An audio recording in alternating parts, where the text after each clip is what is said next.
আন্তঃজেলা যেখানে 52 সিটের গাড়ি আছে সেখানেও পার কিলোমিটার 11 পয়সা বাড়বে।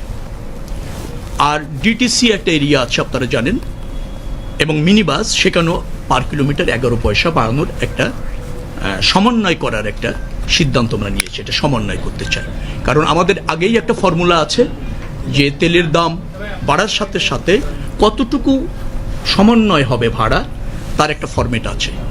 তো তাতে যেহেতু 15 টাকা বেড়েছে, তো সেখানে পরিবহন মালিক সমিতির দাবি ছিল প্রায় 28 পয়সার মতো।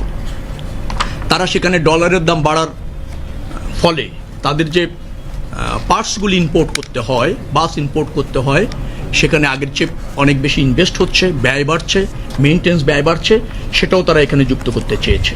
আরও কিছু বিষয় তাদের দাবি আছে, সব কিছু মিলে 28 পয়সার মতো তাদের দাবি ছিল। পরবর্তীতে এসে ক্যাব সহ অন্যান্যদের পরামর্শক্রমে এসে এটা 22 পয়সাতে এসে থাকে। আমরা সর্বশেষ গতকাল এবং আজ 2 দিন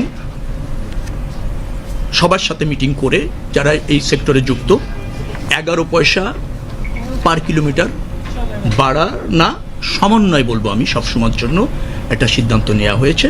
এবং এটা আগেও ছিল, তেলের দাম বাড়লে কিভাবে সমন্বয় হবে, তেলের দাম কমলে কিভাবে সমন্বয় হবে। যে এই সমন্বয়টা শুধু এবার বৃদ্ধির ক্ষেত্রে না, তেলের দাম পুনরায় কমলে আবার এই একই প্রক্রিয়ায় ভাড়া কমবে, আবার তেলের দাম যদি বাড়ে কোনো কারণে, তাহলে একই প্রক্রিয়ায় ভাড়া সমন্বয় হবে।